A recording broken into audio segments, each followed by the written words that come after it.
પાટણમાં આંતરરાષ્ટ્રીય યોગ દિવસની 12મી વર્ષગાંઠની જિલ્લા કક્ષાએ ભવ્ય ઉજવણી કરવામાં આવી। પીકે કોટવાલા આર્ટ્સ ખાતે કોલેજ ખાતે સમગ્ર આયોજન કરાયું। પ્રભારી મંત્રી સ્વરૂપજી ઠાકોર સહિત અનેક મહાનુભાવોની ઉપસ્થિતિમાં નાગરિકો અને યોગ પ્રેમીઓએ ઉત્સાહભેર ભાગ લીધો। યોગા ફોર હેલ્ધી એગેન થીમ હેઠળ વિવિધ યોગાસનો, પ્રાણાયામ અને ધ્યાન કરવામાં આવ્યા હતા।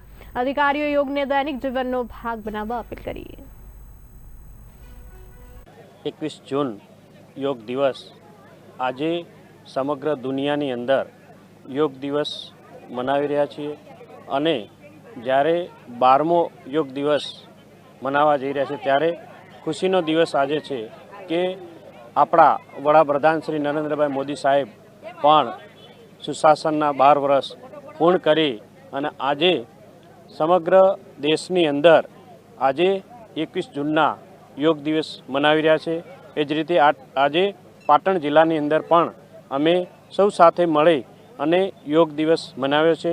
યોગ એ શરીર માટે અને જીવનમાં એક સ્ફૂર્તિ લાવવા માટે યોગ જરૂરી છે। હું આ મીડિયાના માધ્યમથી સૌને કહેવા માગું છું કે આપણે રોજ 1 કલાક યોગ